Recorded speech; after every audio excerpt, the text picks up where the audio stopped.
got the second ever episode of the ANC podcast. Last week we got some technical difficulties, but we all good now, y'all. We got Moses Manson with us tonight. Give it up for Moses Manson. No doubt. What's up, Mo? Mo, chill. Yes, sir. Yes, AC, sir. what's happening? What's happening? AC, man, and we're here in the house. Tear the roof off the Mo. Woo!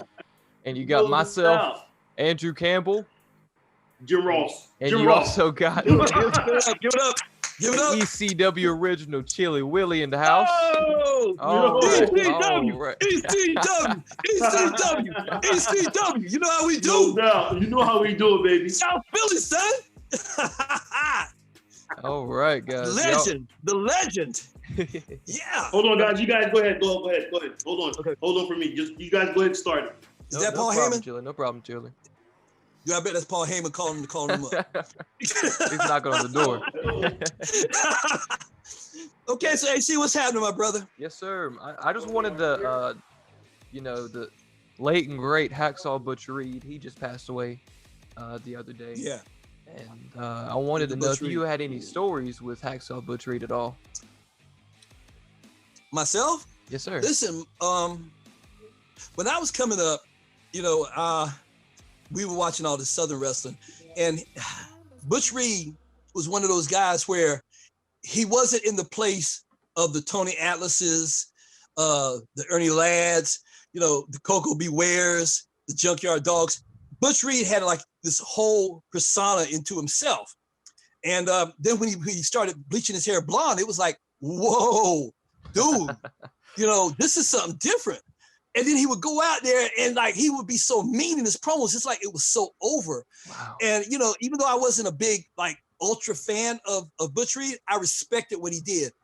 Then the days when he became Doom, there was a time where, like a bunch of dancing and rapping and all this old silly crap that I call, but it's over. But Doom wasn't playing it. You know what I'm saying? At the time, Doom wasn't playing. Harlem Heat wasn't playing it, but Doom really wasn't playing it. Doom was like, we're brothers and you're going to take us serious. We're not going to dance. We're not on Soul Train, and it's not going to be no tomorrow. If when you get in the ring, it ends tonight. So I was really impressed with the way it was handled.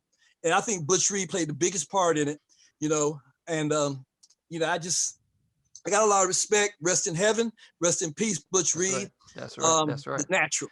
Yes, the sir. natural, Yes, sir. yeah. D-Mac commented Moses. Yeah, okay. All right. Man, D-Mac, is D-Mac on? Yeah, he's on here watching us. Yeah, D-Mac. What's up, fam? What's up, Gorilla? That's one of the bad. Look, D-Mac is one of the bad jacks, man. That cat right there, when he hits you, Woo! look out. Look, I'm going to tell you something about those Gorilla Squad. Ali, Mike Divine, and D-Mac are the most intimidating trio out there today. Oh, and LA Tank. Yes, sir. Let me tell you something. Those guys, I remember, let me tell you a story about the Gorilla Squad. We were working together down in UPWA, and they all know, and everybody knows I run my mouth. I'm the manager, I'm the mouthpiece. I'm gonna talk crap. And I got online. Now, me and Ali used to do this back in the day, right before social media. We used to do these message boards where we would go back and forth and run our mouth and tell the story. We told our story through message boards before the social media came out. That's how long we've been in the business. Wow. And then then the fans would read that and they would go from there, and then we would work our program from there. Well, we was doing it again, and I'm gonna tell you what happened. I started putting some pictures out there of the Three Little Pigs looking like the Gorilla Squad, and I would call them the Gorilla Squad, but it was like these pictures of the Three Little Pigs. And dude, and I would put out all this stuff, and I swear to God, Ali and them got so mad at me. D-Mac, Holly, and they got so pissed at me. And so we were doing a program, and we were going to be performing down at UPWA. So Ali called the promoter. He's like, "You better tell this son bitch, you better have some fucking respect." I'm like, "What the fuck? I'm doing my fucking job." So we get there, and I'm sitting there, and the Gorilla Squad ain't showed up yet, but all my crew is there. The Papas family and Manson family is there. So I'm with my boys, and all of a sudden the Gorilla Squad come in, man, and I almost pissed myself because I didn't know if they were really pissed at me. I didn't know if they were really mad at me. So they come in, man, and like, when they come in the building, hey, listen, they're bigger than life. They're Yes, bigger than sir. life. Trust me. Yes, sir. Trust me, they're bigger than life. D-Mac and Ali are just the biggest motherfuckers in the world. So I'm like, I'm like Ultraman up against Godzilla, King Kong, and Mecha Godzilla. And they come in and they give me a hug. It's all good and all sweat. And but I'm gonna tell you something. I don't think I've ever been more scared in my life of some retribution from me running my mouth. It's that night right there.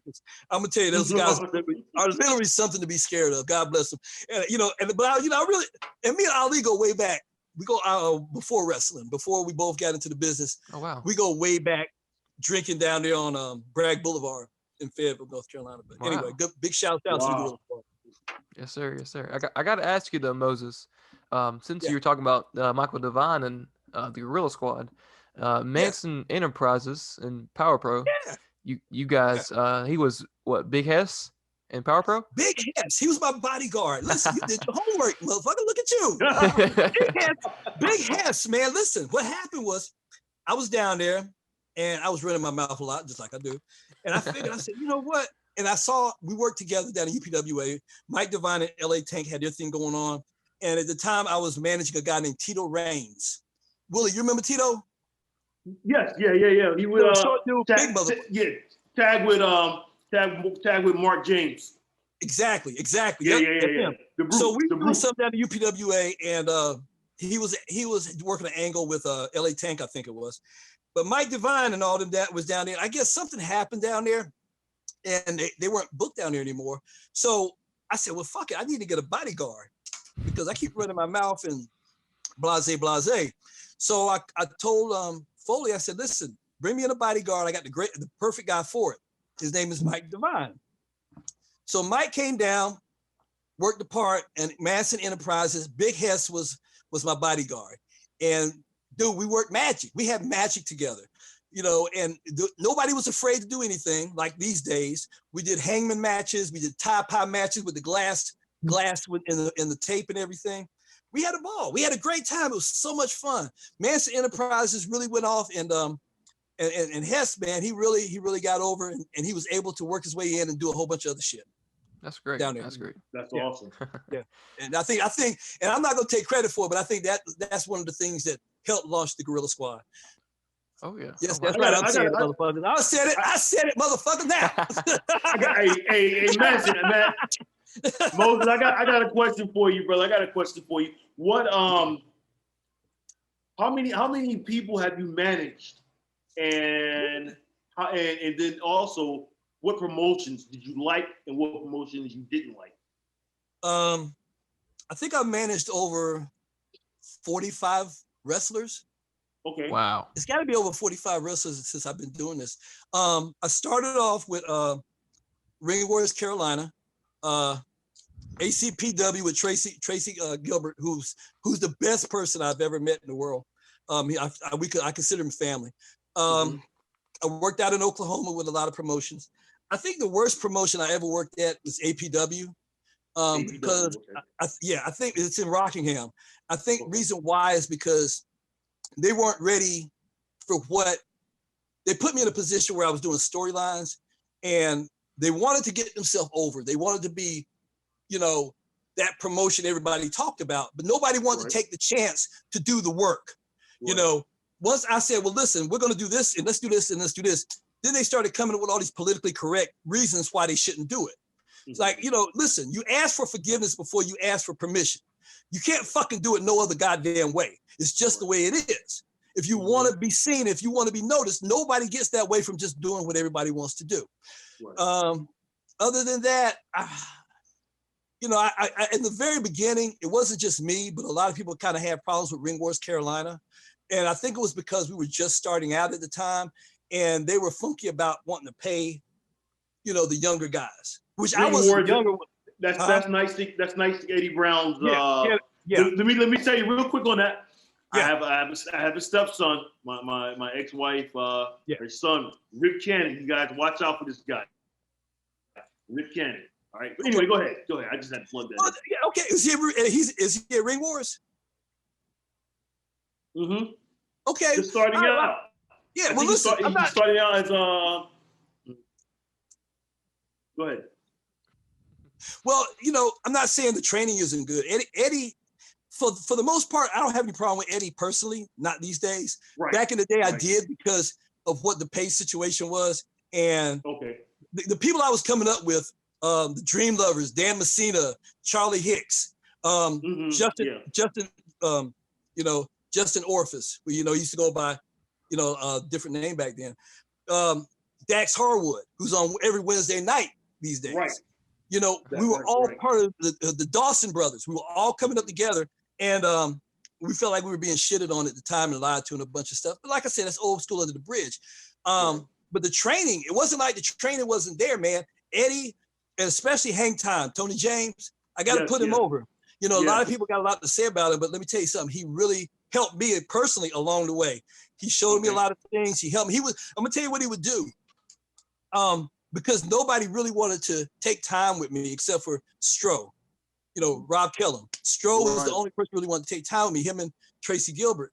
Hang Time would sit up in the audience sometime when we were doing a show, and I'd be down there managing the Dawsons, or I'd be managing Dax Harwood or Casey McKnight at the time. And Hang Time would, give me a sign like, go get your heat. And you could see him in the audience, and he would be giving me instructions what to do as a manager. And it really got me over it. To this day, dude, I love him for it. You know what I'm saying? Other than that, out in Oklahoma, I didn't hate working those promotions, but the money wasn't like I wanted it to be. I don't know what was going on. Danny Hodge had it locked down because he was the commissioner. And, you had to pay your dues all over again, basically. So I worked for a promotion called Elote, which was a tequila bar downtown Tulsa. And we worked on Thursday, every other Thursday, and we got paid with alcohol. So we could do it. We could drink as much as we could drink on a Thursday night, which was a work night. But we could drink as much as we wanted to drink, as which was cool with me because I would always bring a 6-pack of Tecate home. And I drink a lot anyway, so I thought I was this is great, and I worked on the hood at that time. But other than that, I really can't complain too much about the promotions I've worked for. I down south, I think I worked for $10 and a hot dog, and I was about to turn the fucking place out until Justin Orphis, he came out and he said, I'm gonna give you half my pay because you got me half my heat. And he mentioned how James Cornette would always get paid more than the Midnight Express at the time, and that was his point. So, I can't complain, man. Just like Joe Walsh said, it's been a good life. I can't complain. I can't complain, but hell, what good is it gonna do? Fuck it. I hear you, man. I hear you. Hey, Chili, I got a question for you. Yes, sir. I've been wanting to know about this. Listen, I was watching the biography channel or whatever. Chili Willie was this big fucking time gangster back in the day. Is that where you got your gimmick from? No, let me tell you, I got my gimmick. I wanted to be Cyrus the Virus. Really? After the movie Con Air. Yeah. Right. Yeah. But when I first started training, I didn't know anything about ECW. I had no clue because we didn't get it. We didn't get ECW in North Carolina, so where I was from. And so I had no clue about ECW and didn't know about, Cyrus was already up there, Don Callis or whatever. But I was gonna go as Cyrus the Virus, and then one day I was dating this woman, and her brother-in-law was over her house with her sister, and I called over and he answered the phone, and he said, he said, yo, Chili Will, he said, Chill Will is on the phone. So I said, Chill Will. That's what's up. And so I was thinking of a rap, because we grew up rap, rap and everything. I said, Chill Will. And so when I got back to training in Kinley with Dan Wright, and I told him about it, Dan said, why don't you just make it Chili Willie? Or somebody said make it Chili Willie. And I said, what, like the fucking penguin? And, yeah. And it went from there, man. It just stuck, awesome. Chili Willie. Yeah. That's awesome. But no, I was watching the show. I was watching the show and they were talking about Freeway, what's his name? Rick Ross, Freeway Rick Ross. They talking about Frank Lucas. And then one week they came on and they were talking about Chili Willie. I'm like, damn. Really? Yeah, I said, that's what happened, because he was one of the most ruthless drug dealers back in the day. Bro, I didn't like, know that. Wow. And then when you and Bounty came out, when you and Bounty, and I want to get back to that, but when you and Bounty came out and y'all was all gangstered up, I'm like, that's where he got that shit from. That's the genius. That was genius. What's the name? Well, Bounty had the cowboy gimmick already, and I just came in. I came in as Blackjack Billy Watts or whatever, right. and I said, so Timber wanted us to come down to CWF or CWA down in South Carolina. You know that promotion? Sure. Where Gunner was from or whatever. Anyway, and so he said, but Timber was like, yo, you don't necessarily have to bring the cowboy gimmick. Come with another gimmick, you and Bounty. And I thought of the movie American Gangster. That's where I got that from. Okay. And so I said, yo, you be Frank Lucas, I'll be Nicky Barnes. Okay. I said I'll be Nicky Barnes. You know what I mean? Right. And that's how that came about. Y'all had animosity. Yes, you brought the animosity from that. Yes. Oh man, look, that shit was over. But listen, let's go back to Power Pro. You guys came in. Okay, so we're thinking up the big blow off show, and I'm like, but damn, who we gonna bring in? We sitting around the table, me, Mark, James, Foley, and we're like, damn, man. But Foley's like, well, fuck it. Why don't we bring in, and we talk about bringing you and Bounty in. Right. Like, dude, that was perfect. And so that was the initiation, the beginning, because I started off the promo, and the Predator, Mike Sharp, the Predator, and Johnny Lightning. Johnny Lightning came out. Sir. Yeah, they came out and they confronted me because I was the commissioner at the time. Right. And all of a sudden, y'all come down the ring with the moonshine, son. Y'all come down the ring with the moonshine and y'all go at it. One of the best damn start of the nights we've ever had. You guys blasted it up. People in the back, pissed off, walking back and forth. Yes, they burning up the crowd. They burning up the crowd because y'all started it off. And I'm telling people, shut the fuck up. You all are fine. Don't worry about it. Y'all gonna do your job. All you gotta do is go out there and do your job. Ty Tyson, no, I said, look, just go out there and do what you gotta do. I said, don't worry about them. They're doing what they gotta do. You guys, and listen, to me, that's what it came. And I really didn't realize it at the time when it comes to psychology. And when I saw that, I'm like, okay, nobody had to tell me from that point on, one of your best matches needs to be at the beginning of the night. Yeah, of course. I'm telling you, it's when you do a promotion and you do a show, your first match, the curtain jerker, man, everything should follow and then get better and gets better. Right. You know what I mean? It really should. It should go uphill into the climax of the main event. You know what I mean? Your first match, you should not do all this shit when it comes to your matches. You know what I mean? Right. You gotta save that for your main event. But you should set the tone.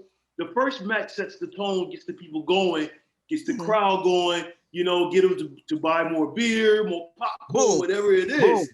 You know what I mean? But if you go in there and you go in a 20-minute match and you go balls to the wall in your first match, what is the main event going to do? How are you going to follow that? Right. I hate shit. I really, really, really, really despise when I see that in a first match in a promotion. If you come out your first match, man, and you coming out tables, ladders, chairs, and burning tables and that part. But listen, what you guys did was like perfect because you had a technician like Johnny Lightning, and Johnny Lightning, to me, I'll say it to this day. Johnny Lightning, say what you want, but he was one of the best workers I've ever seen in North Carolina. He was solid, man. He was so good and help you out, man. He was. Dude, I'm gonna tell you. I remember us working the cage match together.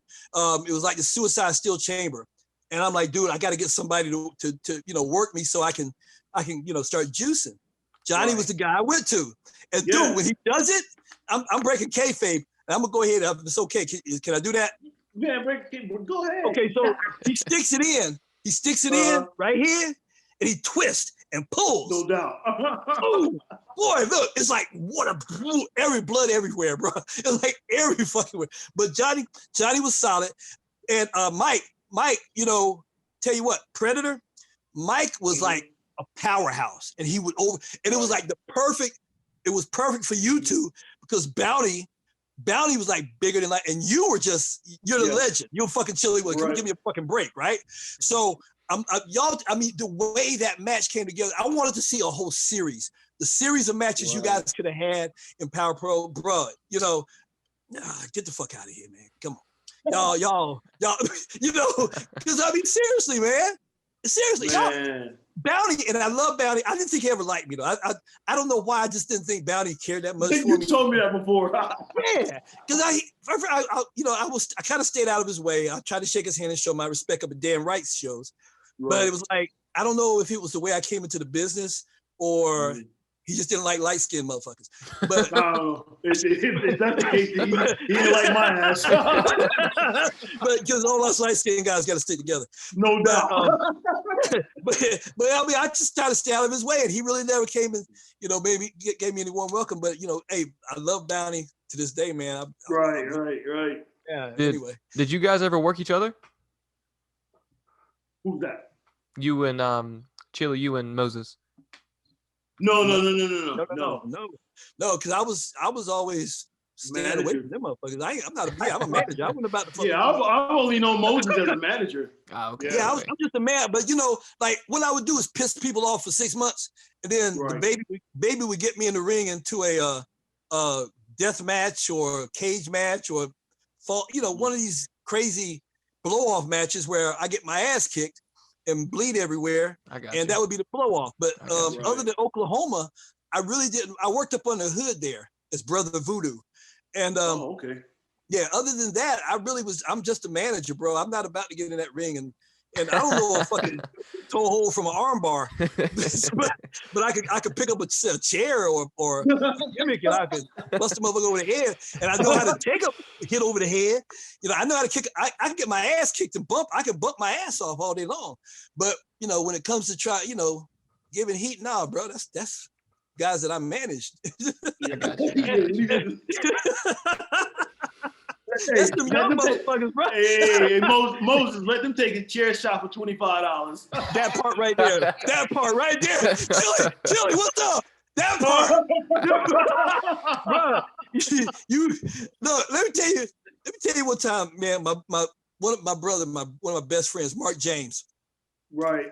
We were filming footage because we had the big screen down at Power Pro. We were filming footage one day on a Wednesday night, and we were doing like an empty arena match because Josh Womack, who was called the Bishop at the time, the little short guy, man, built like Lex Luger, loved it, man, one of the best. He called him Flea, and he was doing an empty match because he had to drop the belt, but he wasn't gonna be there for the show, so we were gonna show it on the screen. But anyway, I was gonna interfere in the match, and Mark James was supposed to come down and give me a chair shot. Bastard, I love him, but anyway, he comes down.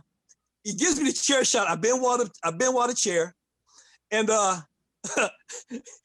my hand, he still comes out like hard. And I'm like stiff as fuck. So I fall down, man. And my head is like hurting. I'm like, and my hand is numb. I'm like, okay. Oh. And Foley's like, dude, we didn't get the shot right. Oh my God. Man, I'm like, and I sit there, I'm like, man, look, dude, we're in an empty arena. You don't gotta be fucking stiff. Don't fucking hit me hard. He comes up again, a Ben Water shot, and he hits me hard again. Now, mind you, we gotta ride home together. But we gotta go from Sanford to Fayetteville. You better believe that was one interesting conversation going back to that motherfucker. No doubt. But let me tell you something. Me and Mark, man, I'm gonna tell you, I love the guy. We used to sit in my house, and my ex-wife used to make us lasagna and salad, and we take a bottle of tequila and some beer, and we sit on the balcony, and we would write 6 months worth of storylines for Power Pro.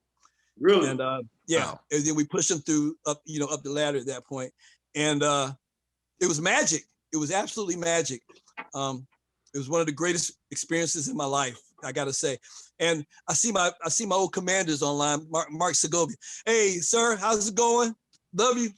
I wish I'd come out to Oklahoma. If I come out there, I'm gonna look you up. Thank you so much for your support. That was my commander. Listen, he was so cool, man, because my mom had to have an aneurysm, and him being my commander, he had to approve my relocation. Right. And him and Jack Schultz everybody at the 422 up in Tulsa, Oklahoma, the civil affairs unit up there. I got to give them props, man. Everybody's great people. You know, they're mostly Republicans, but God bless them. I don't hold that against them. What was your MOS, man? What was your Moses? What was your MOS in the military? I started off at 77 Fox. I went to a 42 Alpha, and I finished my career as a civil affairs, 38 Bravo. Civil affairs, okay. Special ops. I was special ops. What was you? Okay, infantry Bravo. Oh, okay, 11 series, 18 Bravo, series. 11 Bravo, 11 Bravo. Okay, so we were right there together, civil affairs at 11. Yeah. Fort Drum, New York. Okay. Oh, okay, that's what's up. Y'all used to be okay. Yeah. I was, they put me like in my last few years, I was an AGR for the reserve units. So I was a training NCO and acting first sergeant, you know, in a lot of places. Hold on, guys. Go ahead. Hold on. Handle your business. No problem, man. Hey, what you got, family? But Moses, I wanted to get your views on yes, you know, today's modern wrestling. Okay, so this is the deal. There's some things I can appreciate and some things I can't. It seemed like, and I don't know if this just my generation, but the Attitude Era had a lot more edge to it, which I look for. Let's see, how can I say it? Do you mean the indie or the big leagues or the indie promote? Which one part are you talking about? Big leagues, big leagues. The big leagues? Yes, sir. Yeah. Well, look, I very rarely, if Monday Night Football is playing against Monday Night Raw, I probably will watch Monday Night Football. The only thing I really find interesting right now is AEW, and that's not just because one of my good friends is there, but I find the storylines are more compelling. I used to love to watch New Japan, and I love AEW. NXT is okay. There's a lot of spot monkeys out there. And it seems like the spot monkey shots are really becoming more of the norm. Yes. And I'm not dissing or shooting on the people that does them. God bless you. Do whatever works for you. But you got to remember that when we were watching wrestling earlier, even in my later years watching wrestling, the spot monkeys were like one or two matches. You might see Psychosis and Rey Mysterio a little bit later on in the show in the mid-carders, but it wasn't like every match. Yeah. I don't have a problem with a lot of it. You know, Keith Lee is pretty cool. Damian Priest, Punishment Martinez. Mm-hmm. I'm looking for big things from him. Yes, you sir. know, that guy right, that cat right there is what I call the future. What's the guy with no shoes on? Matt Riddle. Matt Riddle. Mm-hmm. I see him being a big star coming up in the day. Keith Lee, I see him becoming a big star, but you don't see that personality. Like, you really don't see that personality anymore. Like the Terry Funks, like the Jerry Lawlers, like the Ernie Ladds. You know, that was personality. The Ric Flairs, the Tully Blanchards, the Gino Hernandez. Mm-hmm. You know, the Nick Bockwinkel's, the Bobby Heenans. You know what I'm saying? That personality is missing, and it's sort of like they've taken the soul out of.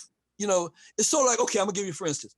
And back in the day, there was funk music and soul music, and then along came disco, and disco music was the same thing that funk and R&B was without the soul. You know what I'm saying? It took the soul out of it and just became a shell of what it was. So that's kind of how I feel about some wrestling, not all of it, but some. I just don't feel it anymore. You know what I mean? And it may be because I'm just jaded. I might be just jaded, and it's like, okay, maybe it's just this generation. That's what a lot of these young wrestlers tell me on the spot, because I'm like, dude, what do you think about doing something like a hangman match? Hangman match they've been doing it all these years, and it's like, oh, that's for your generation. I would never do it now because I don't want to be labeled a racist. Yeah, what the fuck? What are you talking about? You got to take chances. You're not going out there calling somebody the N-word. Mm-hmm. You're going out there and you're doing a match. It may not be popular with everybody, but hey, listen, you're going to get your name out there, okay? Right. Last time I checked, Excalibur was still on AEW. So I'm not asking you to call nobody no N-word, but I'm asking you to hang somebody from the top rope for 10 seconds to win a match. Right. So my thing is, when you go out there and you cut a promo, but it's not your personality. It's something that was invented in the boardroom. it loses its soul. It loses the soul of what it is. You know, like I said, the people that used to cut promos, the Terry Funks, the Jerry Lawlers, you could feel it. You know, you could feel it. The Dick Slaters, you could feel it. Right. Jake, you could feel it. It wasn't like you going out there being this hollow shell of what the front office wanted you to be. You're going out there and you're really cutting something from what you really feel.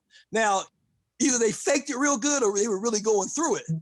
That seems to be, you know, whatever.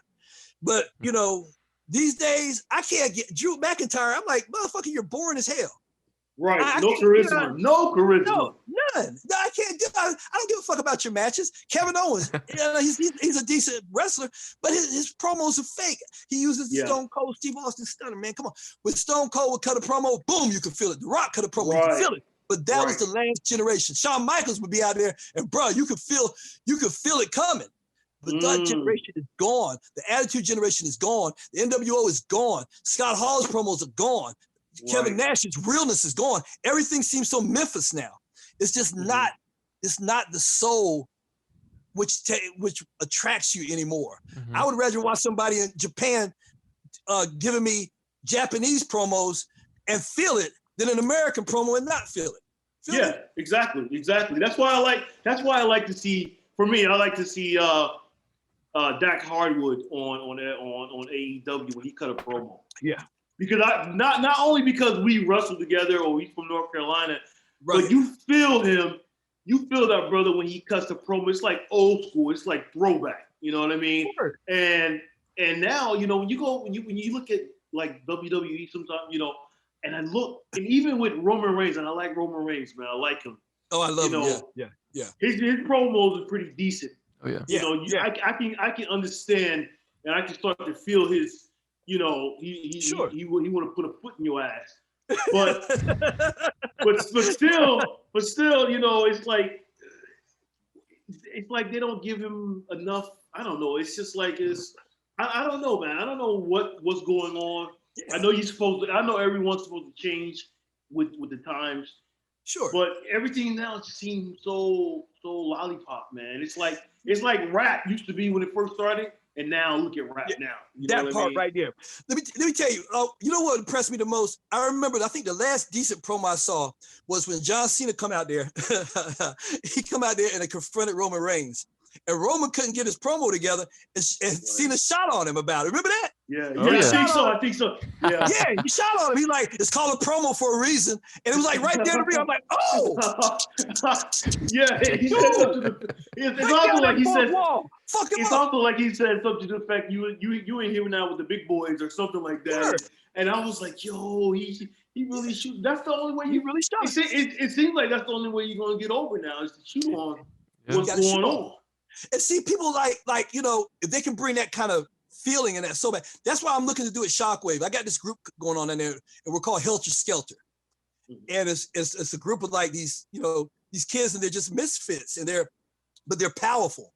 You know, once we get, you know, in effect, it's going to be powerful because the mystique is going to be there, the danger and the Helter Skelter by itself. Austin Shadows. Good kid. Yeah, very good kid. Yeah. Aaron, and Tim, we're going to go down there and we're going to turn this shit out. You know, God bless Frankie Fontaine for booking us and letting us go down there and do what we want to do. Frankie Fontaine. Huh? Yeah, Frankie Fontaine. It's his promotion, man. Yes, Frankie, I love Frankie. Shouts out to Frankie Fontaine and fucking Shockwave, baby.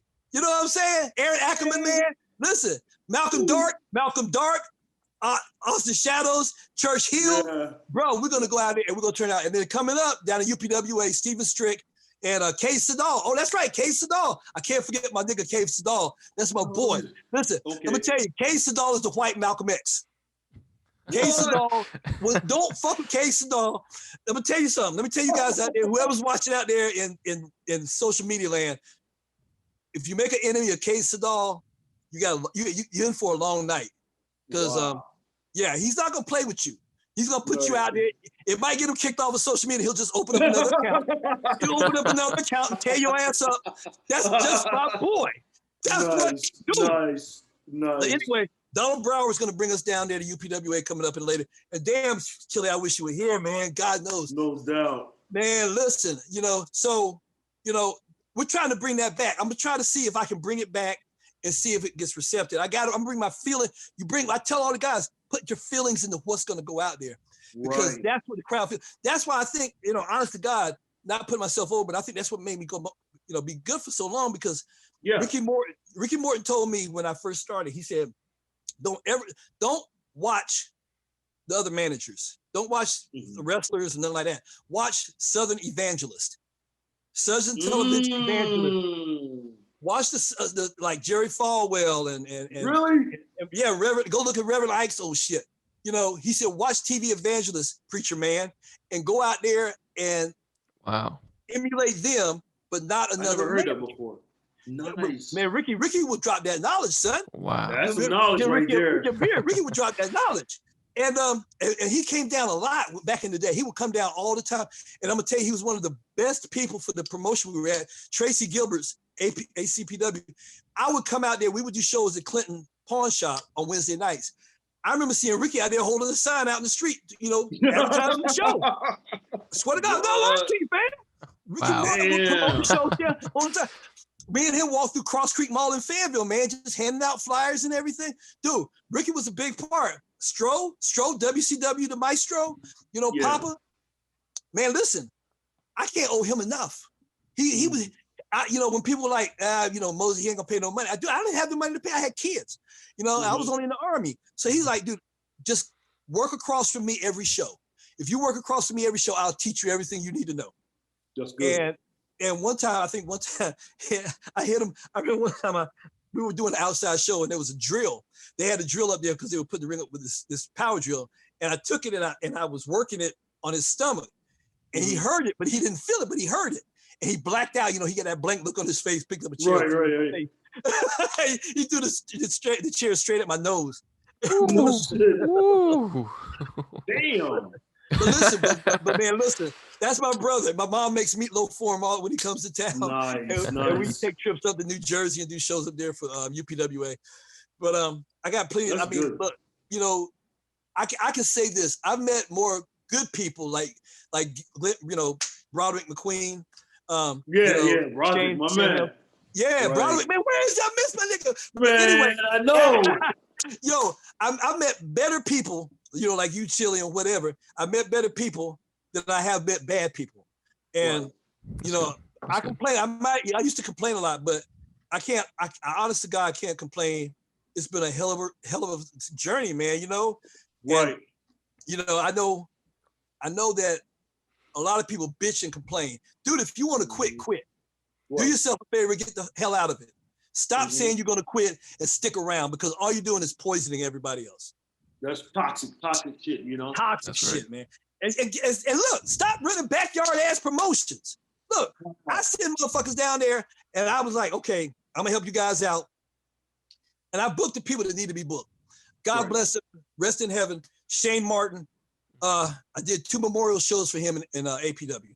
Awesome. I didn't know him. I didn't know the brother. You didn't know Shane? Shane was one of the best people you ever want to know. Nice.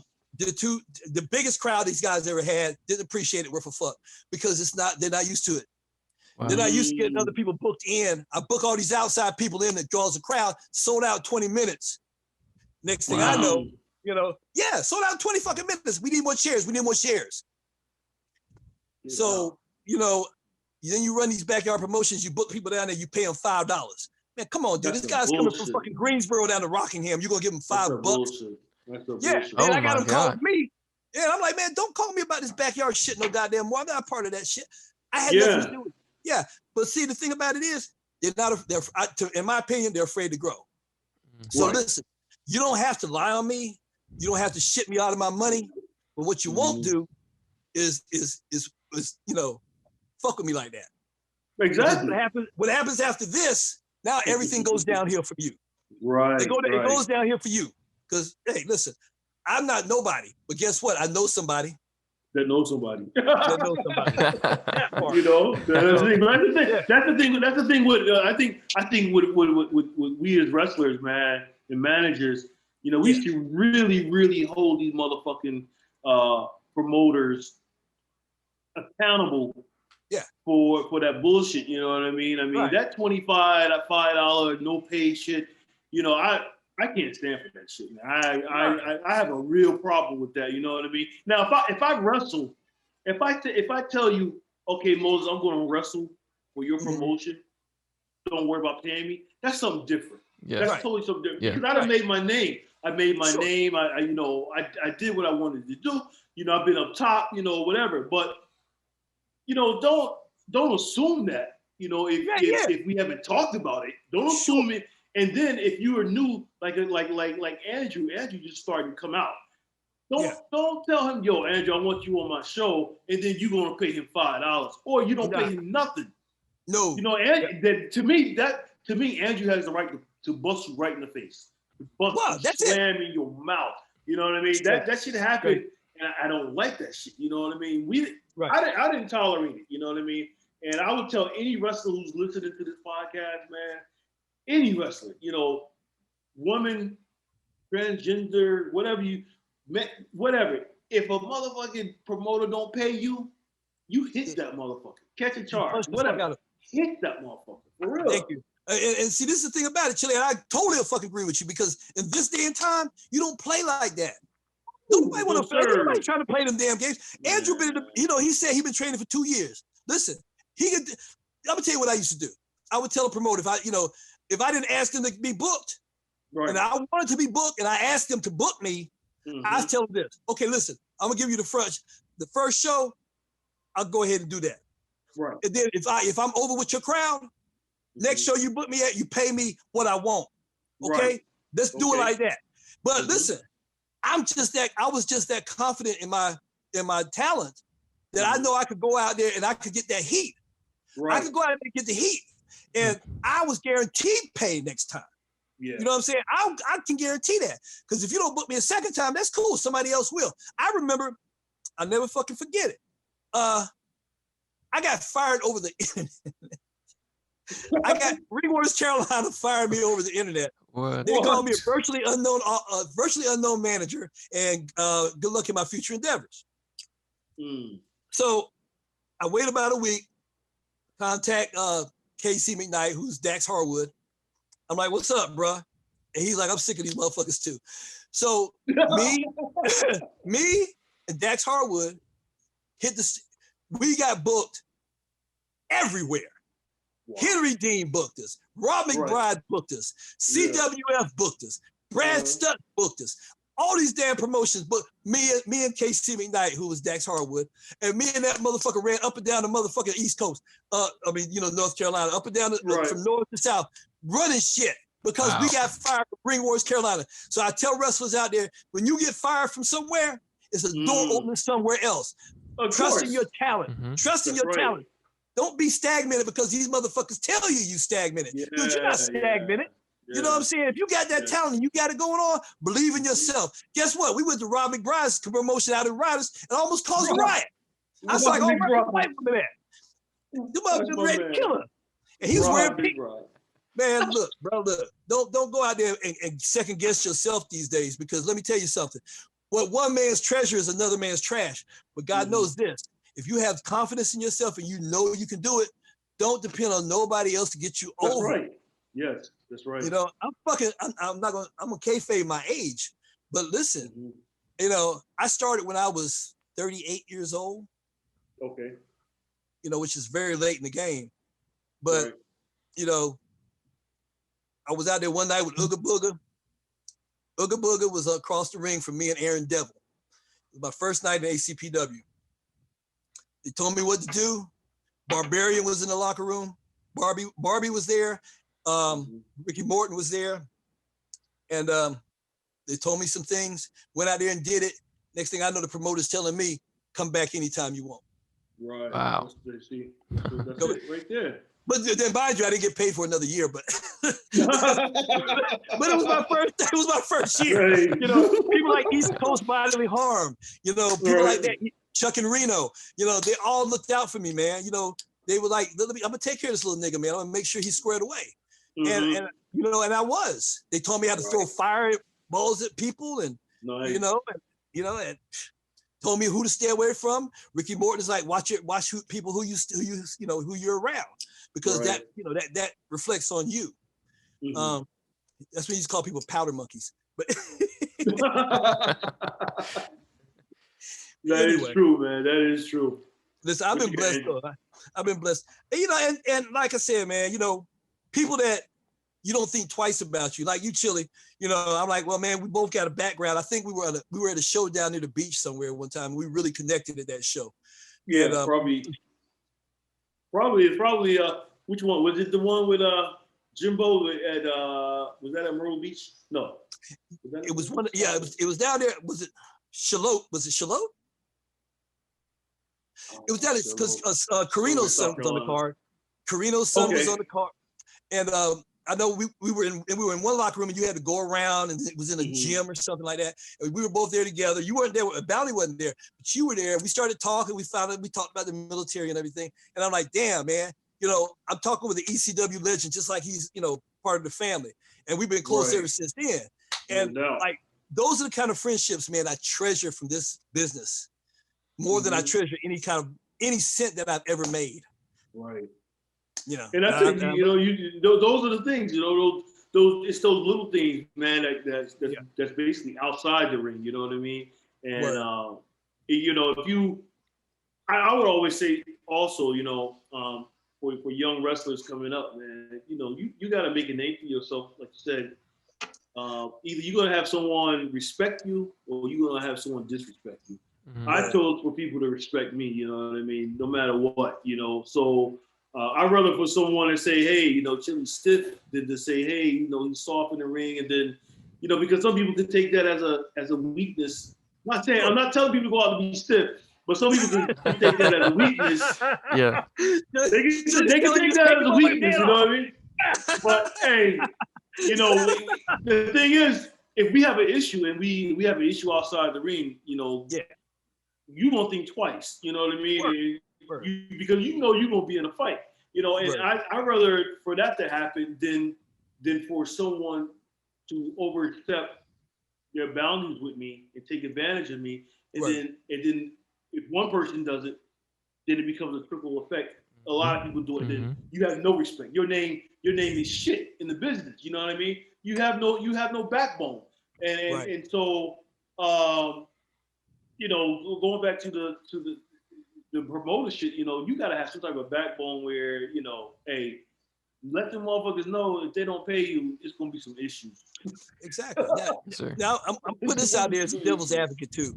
Let me say this, because while we shooting, I'm gonna go ahead and say it. Now, I haven't always been at my fucking best on you know, on the other side of the car. You know, I got my demons that I had to deal with. You know, I was known as the Sly Stone of wrestling. Okay. If anybody know about Sly, you know, motherfucker was like, he might not show, he might show it, he might not.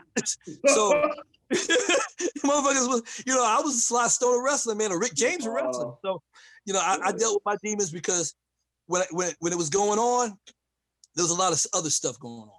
So I let a lot of things take over my priorities. And I'm gonna shoot and say this, you know, keep your head about you, because honestly, that stuff could take you under. It cost me my marriage. It cost me, you know, a lot of respect. You know, getting caught up, you know, in substances and women and all kind of silly shit like that. You know, you know, it's the thing about it is, man, is the people that have forgiven you and will give you another chance are the people you want to know in this business. I got to tell you this. I go head to head with this motherfucker on a work basis, but promoted down in UPWA, Donald Brower, regardless of the demons I was fighting, he was like, okay, always come back. You can always come back. I'll find a place for you eventually. You know, so he saw me through my tough times. He's one of the promoters I can say is one of those good motherfuckers, regardless of what other my people I say. I've had nothing but good, you know, good experience because, you know, I Chili Willie, I guess you can attest to this. I remember hearing an interview with Jack talking about how Paul Heyman would bail him out or whatever situation he was in. Right. I felt that's how he was to me. You know, he would, I'm always there for you. Tracy Gilbert. he would always like, hey, he always defend me. Like, listen, say what you want to about him. He may not show up. If he does show up, guess what? He gonna turn the house out when he does show up. Right. But so the people that stick by you are the love of your life in this business. And I can tell you this from a personal experience. That means all it can be to a talent that you can go out there in front of people and do your thing and entertain, but you got demons that's gonna fuck with you as soon as you walk out of that ring and out of that building. And then they there again, because once you go in that building, they're gone. And then when you come back out, excuse me. Sorry. when you come back out, they're there. And the only release you have is working every other week or every 2 weeks or whatever, or every 1 week in a month to exercise those demons. But you got to get there. And if those demons don't let you don't get there, then there's nothing there to exercise them. And then you're stuck. So, those motherfuckers that want to say, fuck you, Moses, we you're fucked up. We don't want to fuck with you. And these motherfuckers said, Moses, fuck that. Get over your shit and we're going to give you a chance. Those are the motherfuckers. Those are the motherfuckers you want in your corner. Those are the people that's going to have your back day one. The motherfuckers, they missed out. And I'm going to tell you something, goddammit. I'm going to put more asses in the seats for them motherfuckers than I will ever do for somebody that will talk shit about behind my back. That's right. Please believe that. Because the thing about it is, I can put myself on and tell you this. I will put asses in them motherfucking seats just because I know what I can do to draw heat. And any motherfuckers that's ever booked me would tell you that shit, regardless if I was whatever condition I was in. But to say that is to say this. You live and you learn. AC, you live and you learn. People are going to make mistakes in this business. Yes, sir. Don't let that shit take you under. Don't turn into that motherfucker that's like, and then think everything is over with because you are fucking with some shit that may or may not be beyond your control. There's life above and beyond this wrestling shit. But if you can make it happen for you, I think, and I can tell you this, because I used to talk to Dex every week, and he bought himself a new house up there in the mountains and all this shit.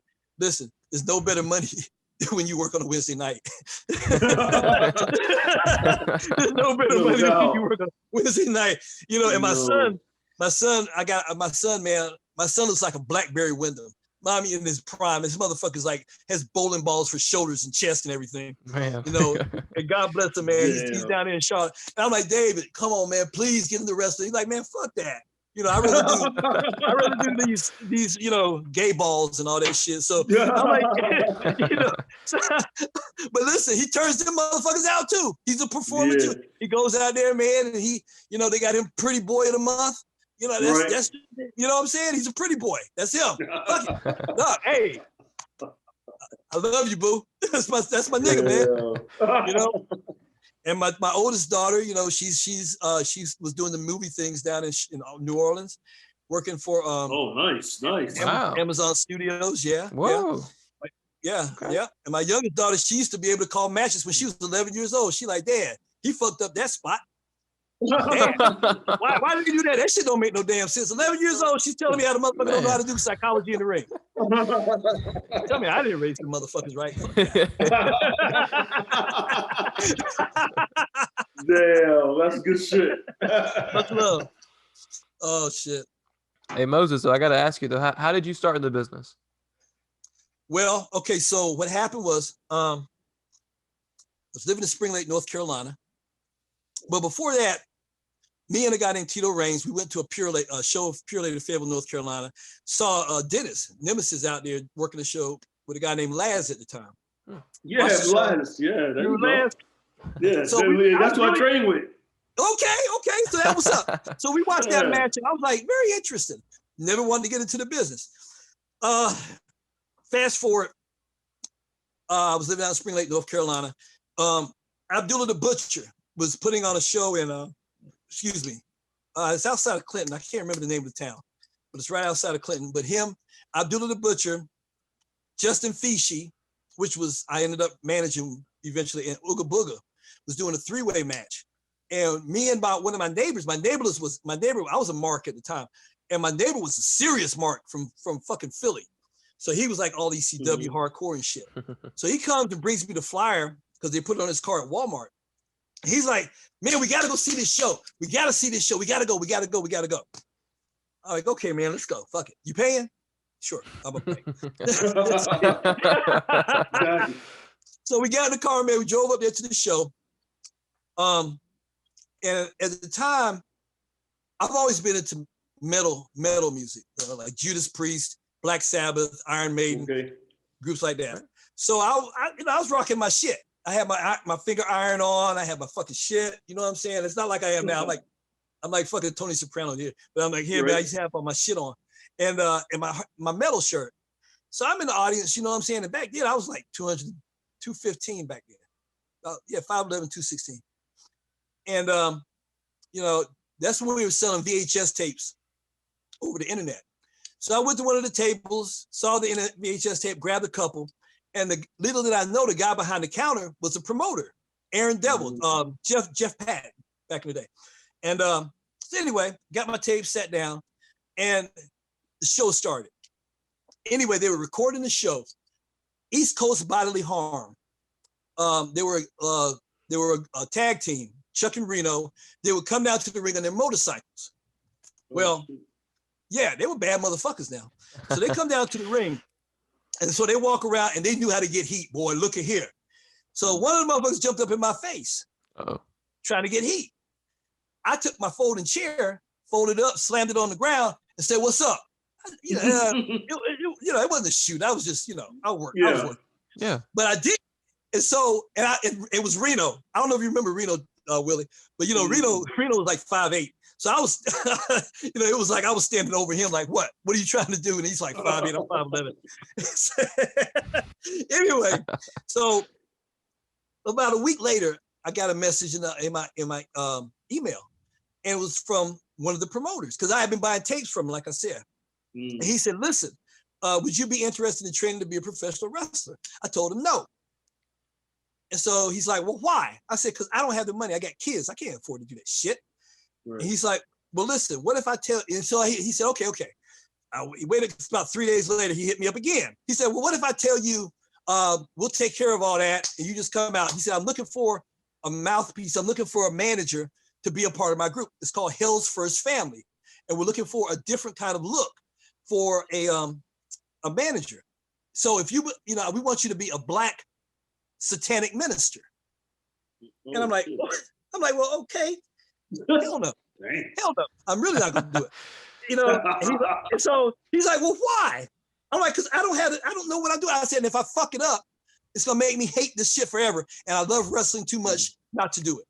Not to want to do it. I said, and if I fuck up, I'm going to feel bad about myself. And every time I look at wrestling, I'm going to think of how I fucked up. And he's like, okay. He said, well, listen, think about it real close. So I went and thought about it. And I talked to some, people, and they were like, dude, if it was me, I'd do it. If it was me, I'd do it. So I went back and I told him, I said, okay, I'll give it one try. But if it fucks up that night, I won't do it again. He said, okay, well, think of a name. So I'm starting to go through names, and I send him all these names. He's throwing them back. So I picked up an X-Men comic book, and there was a black bad guy called Moses Magnum. Y'all the first people that I ever told this to. I used to tell them these fucking work stories that has to do with Moses in the Bible and Manson and the murder. That's bullshit. I got another X-Men comic. Oh, you did, really? Oh my God. I got another X-Men comic, and I changed the name because Cactus Jack used to use Cactus Jack Manson back in the day. So I'm like, okay, that seems pretty safe. And I said Moses Magnum, Moses Manson. I sent it to him. He loved it. So they called me up. It was in Roseboro. That's the name of the town. It was Roseboro. So they called me up to do a show in Roseboro. And it was going to be Hell's First Family versus Ooga Booga, which was Aaron Devil versus Ooga Booga.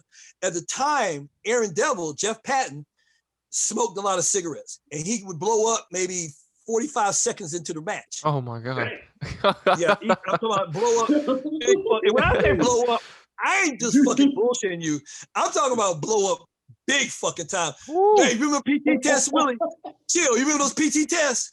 Yeah, like that. It was like he had done 2 miles, man. Straight up. Oh no. Dude.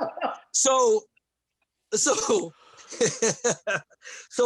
that's the one reason how I got my training. He would blow up 45 seconds in the match, and I have to go in there and take half the heat. He told me he wasn't lying. He was like, dude, you're gonna have to take half the heat because I can't do this. So that one night, Booker was on the other side of the ring. He had the bone, and I took the bone, cost my man the match, but I was over enough. I had this Matrix gown on. I was over enough that the promoter, like I said, Tracy Gilbert, thank the Lord that he was born on this earth. I love him as a brother. And he gave me that chance. And he told me, come back anytime you want to, brother.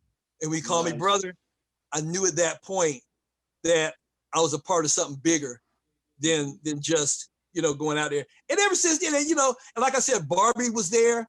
He gave me props when I went back to the back. Ricky gave me a pat on the back.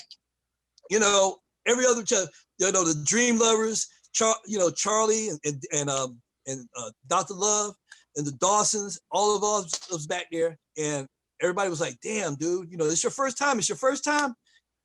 And I was like, "Damn, I guess I got it." And that's how I got started. AC. Okay. That's nice, man. That's nice. Yeah. That's what's up. I got a question for you, Chili. Yo. Yes, sir. Did you have any special memories of Hacksaw Butch Reed? Did I have any special memories? I never met him. I just saw him on television. Oh, okay.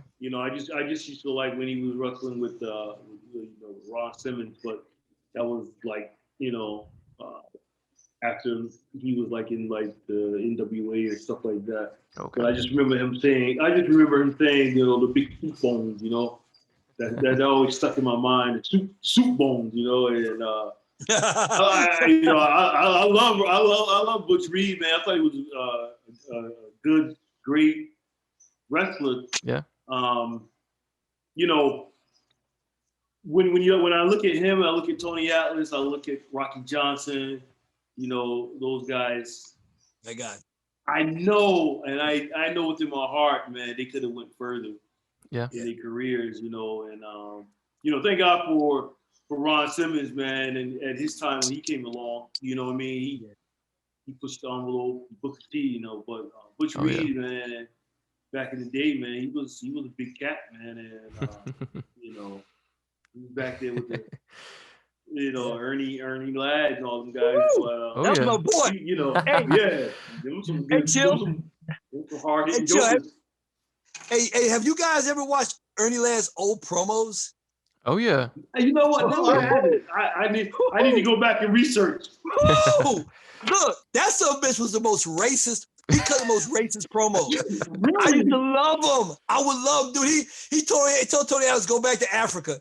He tell Wahoo McDaniel, you dirty Indian, drinking whiskey in your pickup truck. Yeah, I need to go back and research Ernie Ladd, man. Oh my God, Ernie Ladd was the beast of promos. I got so much influence from him. I love Ernie Ladd. I just remember that thumb he used to do. I just used to like that thumb he used to do. Oh man. yeah.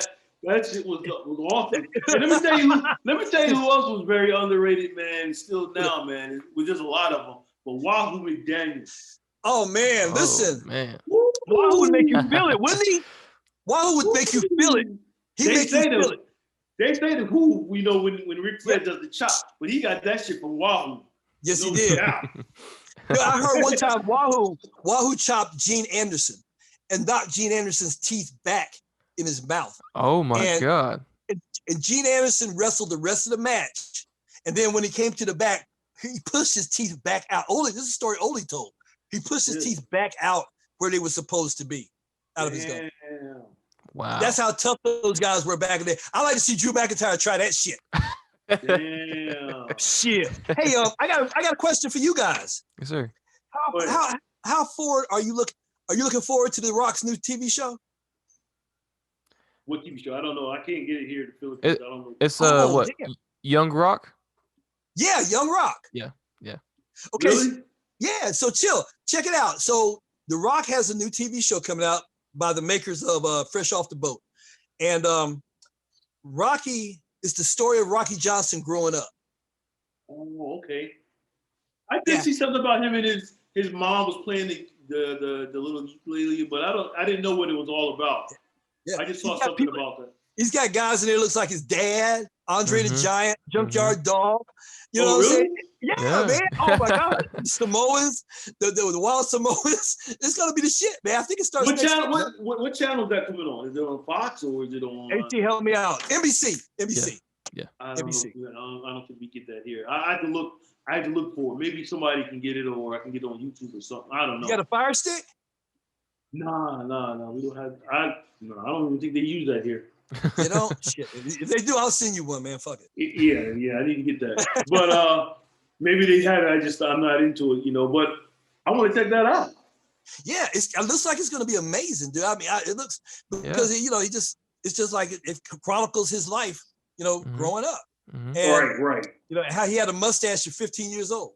People talking about he looked like an undercover cop. He got shot up in the hood.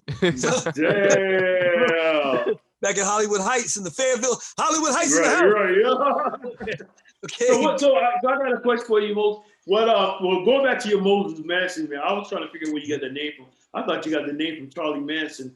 That's what I was thinking. I was thinking the last part was Charlie Manson. Yeah. I didn't know where the Moses came from. I thought maybe the Moses came from because you did when you just told me that story about how Ricky Morton told you to study evangelists. I thought Moses Manson were like you were like the next coming of Moses. Like because of the way you present yourself as a manager, it's like you like a preacher almost, you know what I mean? But a sinister preacher. You know what I mean? So I thought that's how you got your name. He's like a preacher, I'm gonna take you to the promised land, but in a fucked up way. You know what I mean? It worked. That means it worked. If I did Chili Willy like that from ECW, it worked. It worked. I swear to God. I thought you got the Manson part from the Charles Manson and how he had those people followed him into killing that girl, sharing tape back in the day. And I said, you're like a cult leader. Well, and chill, and thank you. Thank you. That's the biggest compliment I've ever had because it worked. Because, like I said, I kayfabed it up until now. Okay. Very few people know. Now, you all know, everybody knows it's listed. That's where I got it from, was the X-Men comic. But that's what I was trying to portray as a cult leader. I always wanted to be that cult leader. But I always wanted to be that cult leader where, like the Undertaker, I could change my clothes and my image, because I went from wearing that Matrix gown, went from wearing that to a suit, and I wore the suit for years. Now they got me back in motherfucking priest outfit until I come out. Like right now, I'm just this figure in Shockwave. I just come out, and if a guy loses, I'll come out, and they'll see me, and they'll rejuvenate. They're like, okay, there he is, my savior. I can do what I want to do now in the ring. And they beat their opponent. Or if they lose, I'll come out and I'll do the whole, come with me. And then they don't lose again. So right now, I'm just that shadow. And the way Shockwave has it now, they're so advanced where they have these lights that come up in the smoke where I look like a fucking Jason, or fucking Michael Myers.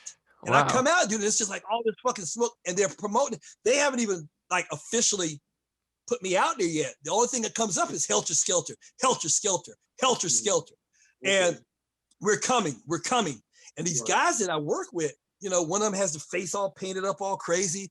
Austin Shadows is like this genius in the ring. He's like this technician that's off the chain. Malcolm Dark is like this guy who's makes Bray Wyatt look like a pussy. I mean, this kid goes out there. He ain't nothing but about 5'4". And this motherfucker will come out there and tear your ass up. This other guy, Church Hills has been known by somebody else. So I'm gonna kayfabe him, but I'm gonna kayfabe who he was before. But he'll come out there, dude, and he'll creep the fuck you out. Kay Sadal is one of the baddest technicians in the game. Kay Sadal has been in the business for years. Right. And, his experience is coming, will come and make a big point. But, there's no inclination of Moses Manson stable as much as this Shockwave stable is going to be. Manson Enterprises was more of a business type of thing. Mike Devine actually kept putting me over as the devil, and which was really cool because I never called myself the devil, and I never called myself satanic, and I never made any kind of inclination that I was involved in the occult. And I got that from Kevin Sullivan. And Kevin Sullivan put me out of wrestling in the UPWA not too many years ago. But I got my influence from when he was down in Florida, working with Woman and Abuda Dean and Mark Lewin and Superstar Billy Graham.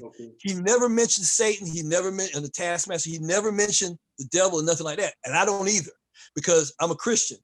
But that's not the reason why, because I would mention it for a second if a motherfucker paid me enough. However, at the same fucking time, psychology dictates you don't need to. My brother, Sean, who everybody knows as Solomon Spades, Spades, what's up? My brother, man, look, my mom got pissed off because she like, Sean never calls. So I had to call Solomon. I said, mom was like, dude, you got to call her, man. So he called. Yeah. Okay. So listen, he calls her, but Solomon's doing good. He's up in Greensboro. He's talking about doing some guest appearances down there. Tell him I said hello. I will. I love Sean. But he gave me the tip, man, like, less is more. Give him that crackhead effect. Give him a little bit and keep moving. But this inclination of the Manson family or Helter Skelter is going to be the most, what can I say? Excuse me. The most, what I feel like Manson is a part of, this thing that they're letting me do right now, they're giving me a lot of creative freedom. Not to say that the Manson family and Manson Enterprises and Hill's First Family and whatever else wasn't a good inclination, because we all had the chemistry, but they're letting me go ahead and do the last bit of what I want to do, which is give the people realism at the same time, something more than what they used to see, something out of the ordinary, sort of like the cross between Daredevil and Galactus, too far to reach, but not too far to hold. Does that make sense? Okay, that makes sense. Got you. Yeah. I got a question real quick. Part question. What is, in your eyes right now, 2021, the best promotion or one of the up-and-coming best promotions in North Carolina? And then the second question to that is, why don't you start your own promotion? Okay. First answer, of course, I'm going to say Shockwave because I'm a part of that. However, at the same time, there's a school in here in Fayetteville ran by Tony James, Hang Time, called 2-6. 2-6 has some students in it that are being trained correctly. And Willie. Oh, he's not with RWC? I'm sorry. He's not with RWC? No, him and Eddie got heat, boy. Oh. Look, the motherfuckers, mad heat. Oh, so, I didn't know that, bro. Yeah, they don't fucking like each other. No, they can't stand each other. But yeah.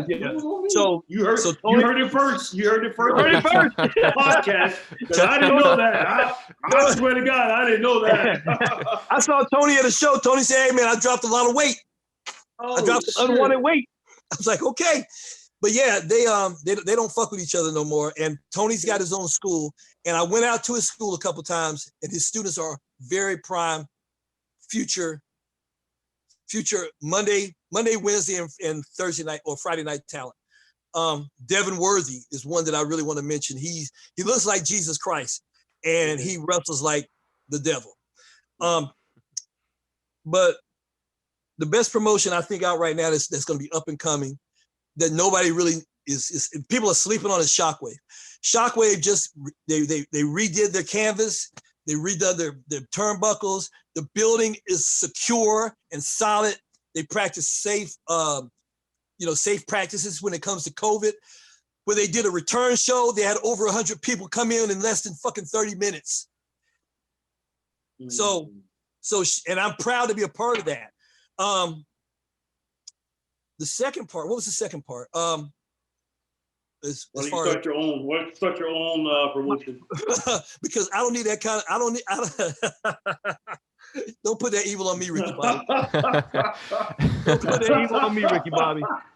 That's one thing that I ain't trying to fucking do. Listen, Ricky Bobby, don't put that evil on me, Ricky Bobby. That's one thing that I sit back and watch these promoters, man, and there's a thin line between backyard and professional, and you got to really pick the right people, know the right things, and go the right course to make it successful.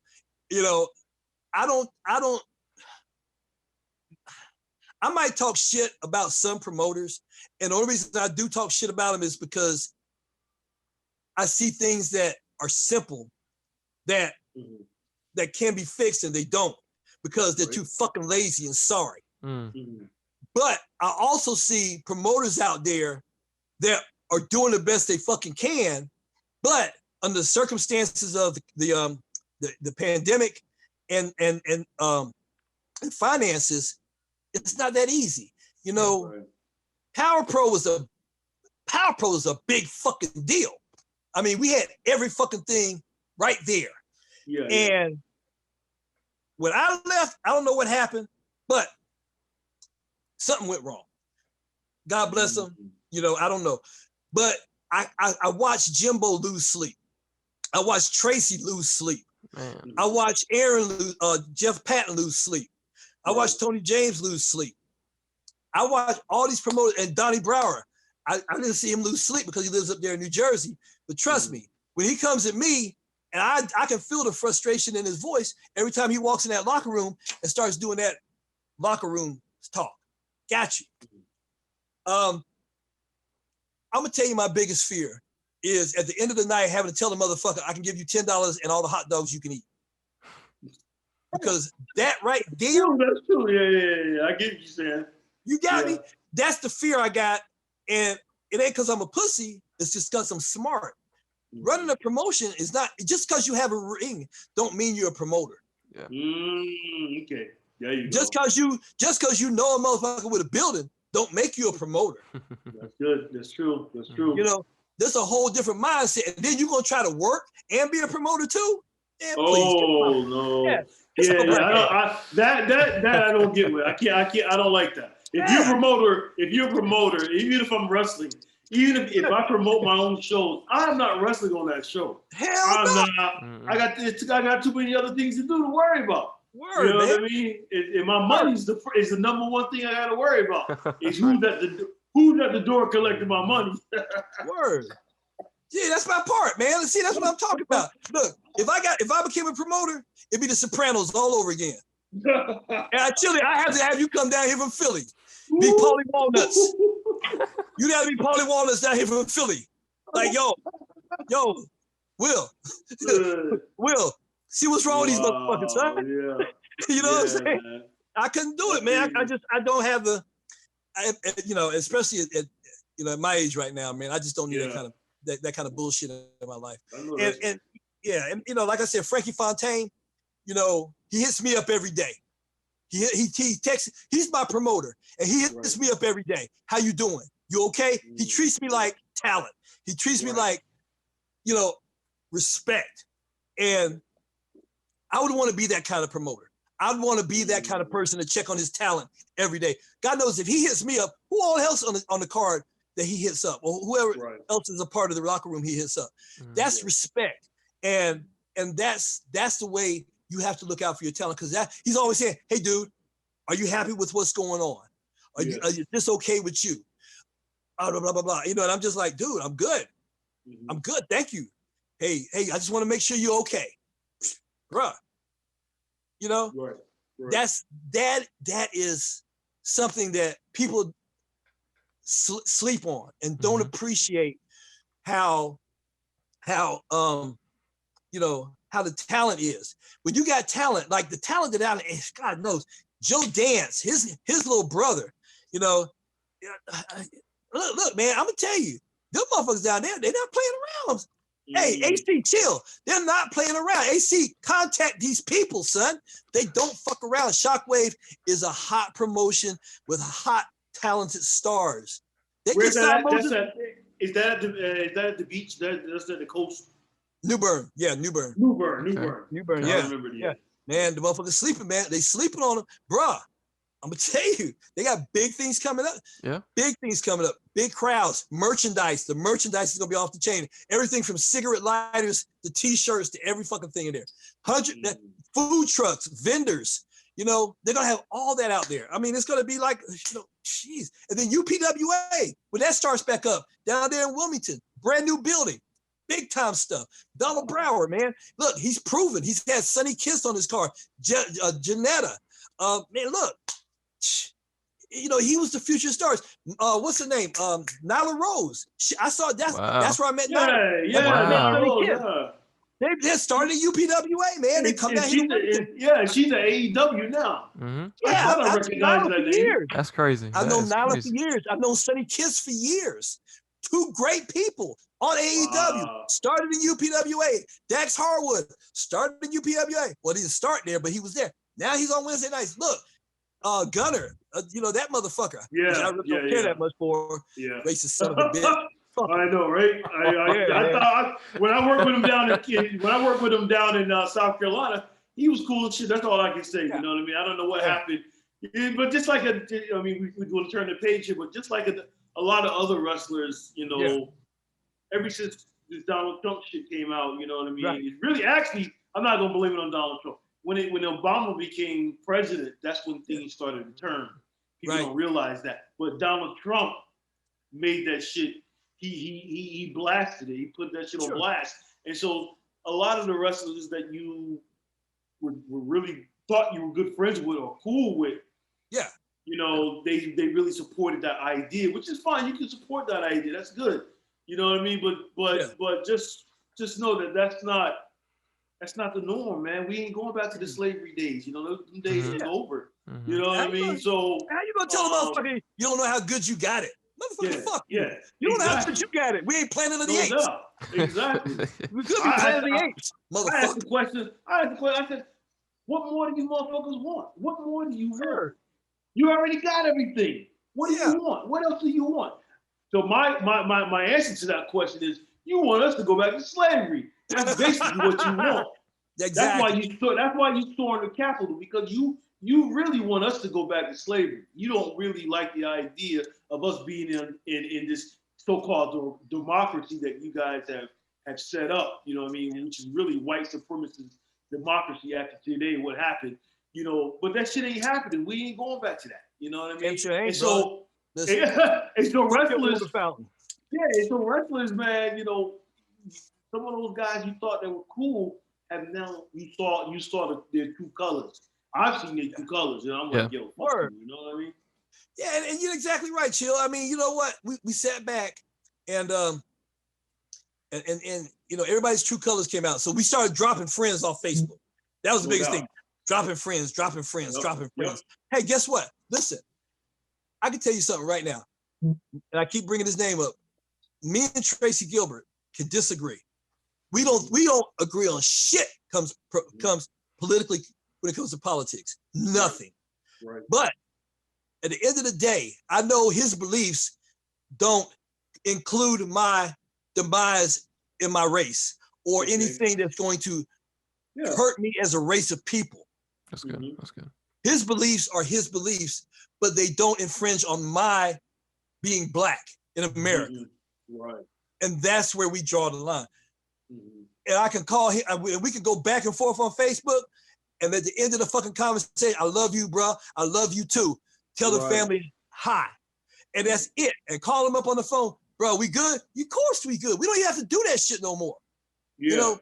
But when that motherfucker comes online and starts talking about, oh yeah, George Floyd deserved to die. Fuck you. When, you know, when you come out and say Black Lives, fuck Black Lives Matter, all lives matter. Hey, fuck you. Right, you know, I don't need to hear your fucking bullshit and your contradictions and your hypocrisy. Mm-hmm. Because let me tell you something. When that shit happened on the 6th, you got somebody you can blame. But when that shit happened last summer, you can blame George Floyd, but guess what? We can't put him on trial.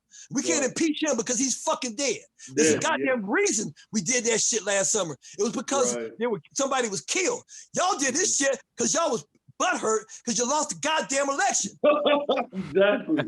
That's all it is. Yeah, now you're rolling around like fuck boys up in here trying to act like you're bad. One of y'all bitches got shot. Right. And all y'all motherfuckers should have been. Nah, man, I'm gonna stop right there. Let me stop, man. You know what? Woo! Yeah, that's crazy. Yeah, hey, chill. You know you bring this shit out of me, man. You man. You a nemesis, boy. And that's you know what? And really, that shit was not even. You can't even call that shit an insurrection or anything. That shit was just a straight up gathering, man. Because how you gonna have an insurrection? Ain't no gunshots fired inside that motherfucker or outside of. You know, we military. We know what's going down. You know damn good well that if you breach anything coming across, you get lit up. You get done. But think you about see, you see old ladies coming down the steps, man. Yeah. chill. But check this out. You know what really fucked me up? When them motherfuckers said, it's a disgrace to say that anybody in the military is a racist. What? Chill, you know like I do. That shit is full of motherfucking Klan members. No they doubt. But KKK in the army. Nothing but. Man, y'all play that game if you want to on TV. I know fucking better. Yes, but sir. you know, and shit back, and I'm like, dude, they are fucking working their ass off. It's just a work. It's a fucking work. Man. It's a work. And this whole impeachment shit was a work, man. That's a distraction because they get ready to go on vacation for a whole week. The Congress and Senate is about to go on vacation for a whole week. Man. And so what was these last 2 or 3 days or 4 days for? What is that about? Nothing but a waste. Nothing but a waste, man. Nothing but a waste. The head Jew sitting up there working his claim. Trump lawyer motherfucker shaking like he on meth. Man, fuck the motherfucker, man. And for me, the Democrats, man, they ain't no better. You know what I mean? They soft as cotton. Soft as cotton. Soft as cotton. Dude, send the fucking money out. We got $1,400 coming. Send the shit and be done with it. So I can get my fucking PS5. Get my PS5. Get a new man coming up this fall. Get a new WWE 2K19. You know what I'm saying? Give me my money so I can get my PS5, motherfuckers, and a gas grill. Yeah, don't give me a gas grill and a PS5. What you got, Andrew? Did you guys hear about Lars Sullivan getting released? Yeah, I saw that. Yep. That piece of shit. Yeah, I saw that. Man, dude, who wants to sign that motherfucker? Who signed it? I mean, dude. I mean, what are you gonna do with him once you get him? Really, that's right. You're not gonna make him a champion. Did you guys hear what the comments he made on Twitter, the homophobic comments and racist comments? Yeah, I heard about it. I don't know if it's a work or it's real. When was this? The it was initially. Yeah, it was initial. Yeah. Yeah. I saw that. He was in porno movies or some shit. Yeah. And he made some racist comments. But I mean, the thing about it is, you don't know what's a work and what's real. And the thing about Lars Sullivan, I don't see any markability in him because what he is, he's a big goof. He's a big fucking ogre, a big troll. And it's like those days are over with, man. I mean, you know, you got big guys now that are half-ass intelligent, Brad Cash and all these other guys are there, and they're like intelligent hulks. Why do you want an unintelligent Hulk out there representing your company for nothing? AEW, actually, I wouldn't sign the motherfucker if you paid me to sign him. You tell me I give you $1 million to sign the motherfucker. No, I still won't sign him because he's not gonna bring $1 million back, or you won't even bring $2 million back. Look, I said that the other week. I'm sorry, I said that last week or a couple of weeks ago when we were talking to the squad. I said, you know, now wrestling has changed so much that the lightweight, the bantamweight, it seems like the 125, 150 pounds, 160 pounds, 170 pounds. It seems like those guys, that's the norm. You know what I mean? You get guys now that's 6'5", 260 pounds, 280 pounds. It seems like they look out of place. You know what I mean? That's how time, you know, times have changed when it came to the wrestling. But I must say, In AEW, the big guy that I like in AEW is Archer. I'm a big fan. Archer's a monster. Yeah, Archer's a monster. I like Team Taz. Team Taz has a couple big guys. I can't remember their names. Brad Cash is one, and the black guy. I don't know. And then they got the young guy. Yeah, Team Taz has it going on, and but that's what I mean by they have intelligent Hulks now. Archer is an intelligent Hulk. You know, Brad Cash is an intelligent Hulk. Why would you want to bring in a big, like, you know, non-promo cutting goofball that looks like he belongs off of a fucking, you know, Lost in Space episode? I mean, there's no, to me, that's just me. I mean, people get paid a lot more to be figured out, but I don't see any marketability in him. He wouldn't even be able to go to Japan. Well, you have to do like they did Isaac Jacob. Put a mask on him. Put a mask. There you go. Thought Kane, about it. Kane was not, when he was the dentist, Kane was not, he was not marketable. You know what I mean? But you had to put a mask on that motherfucker and he became a monster. You know what I mean? The shit though? When he was the Unabomber, him and Al Snow. You remember that shit? The Al Snow and the Unabomber. Wow. Yeah. Al Snow and the Unabomber, man. But some of these guys, the reason why some of these guys they can't make it, they won't make it, is because of their political views, and they let that overshadow what's going on now. You know what I mean? Yeah. If you just keep your mouth shut and do your business. Your mouth shut. Mm-hmm. See, Ziggler, I remember Ziggler, he almost let it creep out that, you know, of course he's a conservative, but I think him and Kane did a interview with somebody, and they was talking about the conservative views, and he almost fucked this shit up, but he was able to shut up long enough that nobody really caught it. But Ziggler, he's one of them motherfuckers too now. I don't know if he's Trump cult. What the hell is this? Somebody just popped in. What did he say? Yeah. Right back, bro. I mean, a lot of these motherfuckers are, man. You gotta, you know, you have to. Well, you gotta look at it, man. Wrestling, how wrestling started in America. You know, I mean, sure. Not just. I mean, we know it started out back in France, but I'm talking about even just in America, right? And where it come from, that whole party, you know, right at the fairgrounds type shit, you know, and these hillbillies doing this show, and it just trickled down, man, like NASCAR, you know what I mean? So we're in their game. I think we slowly but surely trying to change it. We still need more brothers and sisters to be in the game of pro wrestling, but it's their game. You know? We were talking about that the other day, me and I can't remember who, about how, I think it was Vernon Hampton, who was on my Facebook, about how Butch Reed could have been a member of the Horsemen.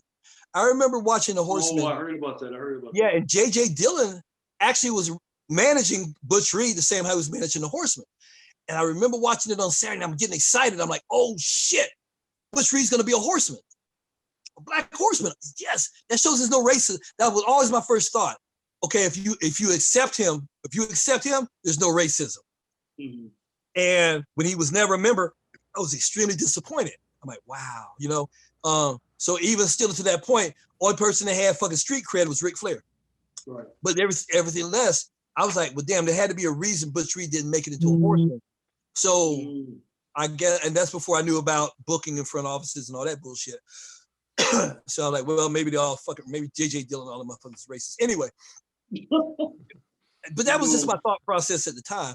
But the thing about it is, you know, you look at how black wrestlers have been perceived through the years, and I can't help but think how the New Day, as talented as they are, you know, with the exception of Kobe Kingston winning the world championship, they still were not taken seriously, even after he won. But now Big E is stepping out. E is stepping out, and he's like, yo, man, you know, and him and Apollo Creed got this thing going, like two brothers outside of a fucking 7-Eleven, you know, fronting off, talking shit to each other, and like, yo, man, blah, blah, blah, blase, blase. And then you got the Hurt Business, you know. You know, like, okay, finally we're back to Zambui Express. Finally we're back to Doom. Finally we're back to Harlem Heat. Finally we're back to not rapping and dancing. Right. You know, not to put anything against the Acclaim, because I think the Acclaim is a badass tag team. And the rap is not bad either. There's no PM News, but whatever. Hey, actually, I thought, that dude can rap. I was like, yo, he all right. He's good. I was like, yo, he's pretty good. Yo, baby, yo. Yeah, that shit's pretty tight, man, for real. He's no Chili Willy, and he's no New Jack and Mustafa. So, what I'm saying is basically we're being taken serious again. We're looking at the outlook of this whole thing, and there's no difference between the blonde hair and the afro at this time. There's no difference, when you see, because back in the day, hell, I didn't even know what a fucking Samoan was until I watched wrestling. I didn't know what a Samoan was. And then I went to AIT and I had a Samoan watch my back. When I got into a motherfucking fight at the NCO club, because I was old enough to get in there at the time, him and his boys was like, yo, Sergeant Hall, PFC Hall, we got your back. And there's big fucking Samoans on Beach Time because I was his squad leader. Right. You know what I'm saying? So, yeah, yo, dude, I've been getting in trouble since the day. Then, motherfucking Indians, I didn't know every Indian didn't have to have a headdress. Fuck. I didn't know every black wrestler could do a headbutt. You know? Damn. You know what I'm saying? Every Japanese wrestler had to have bare feet. Right. And every white boy had to have blonde hair. Yeah. So that's how I grew up. You know what I'm saying? Stereotype. The whole thing was stereotype. So it's not offensive to me these days as far as the stereotype goes. Me and my buddies upstairs, we were just talking about the word nigger. And can I say that? Yeah. Oh, say it, man. Okay. I don't know. So we were talking about the word nigger, and we were having it turned into this big thing. Everybody upstairs right now is family. We're all family. And one of the cats, he's like, oh, well, would you mind just not saying that around me? I'm like, man, fuck you. I said, I'll say it, but I'll say no offense first if you want me to, but I'm gonna continue to say it. Well, the white man, this, that, that. I said, no, motherfucker, white man got you thinking it's the wrong word. Okay. Richard Pryor told me it was okay. Richard Pryor said it was okay. And what it is you're insecure with the word because you still feel like the white man holds that over you. If the white man holds that word over you, then you're gonna think it's wrong because he can't say it. Now, if I take the word, and I say it all day long, and the white boy can't say it, that's my power over him. Not that I need it, but at the same time, a lot of people don't agree with it. That's fine. Oh man, you're just fucking crazy. You're fucking crazy. Well, okay, so what? What about chitlins? You'll eat chitlins all fucking day. That was supposed to have been a negative too. What happened with that? You'll eat chitlins, but you won't say nigger. Both of them were supposed to be a negative. We turn them into a positive. So, well, okay. Well, okay. Let's have another drink. Yeah. I definitely feel you on that. You know what I mean? Because I really know, for me, I don't say the word. I try not to say it. Yeah, that's just me. That's just me. You know what I mean? But I don't condemn someone if they say it. I don't look at the brother. Nah, you shouldn't say it. You shouldn't say it. Because there was a time when I did say it. You know what I mean? My parents, I got family members that still say it. You know what I mean? Yeah. And truth be told, you can be mad enough, it might come out. You know what I mean? So sure. But I try not to say it because I just try not to say it. But we as a people, as in the wrestling business, I think, you're right, man. I think we need to start coming. I see that we're coming up. It's just it's still gonna take some time. You know what I mean? Sure. And I'm waiting for that day if that day comes when Master P comes out with his own promotion like he said he was going to do. Yeah. I think we all forgot about that. You know what I mean? I did. Yeah. And so I want to see. I would really like to see someone come out with their own promotion. That's black. Have their own promotion and just see how it's going to be ran and see how things are going to be, because we have enough talent now in the business that we can start our own promotion. And I'm not saying just bringing all black wrestlers. No. I'm just saying have a black head. Have a sure. And that's just something I really would like to see, especially more in the indies. I give props to guys who have their own, like Viper, Clyde Harris, over there in Wilson. Sure. Yeah. He's been doing it for years, and so I just want to see. I would like to see that happen since everyone else is just coming up with their own promotion. Why don't we have more brothers and sisters have their own promotion? I hear you. Listen, hey, Chili, I got a question for you. Yes, sir. Are you coming home? Man, I ain't come home if I gotta take that shot. Okay.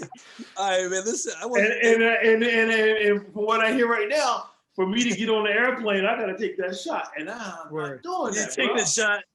All right, man. Listen. Whenever you do take it and come home, man. Listen, we gotta do it up, brother. Yeah, man, for real. All three of us need to get together, man, and do it up. Yes, sir. No doubt. Down. Hey, Steve, you drink? You drink? I'm not 21 yet.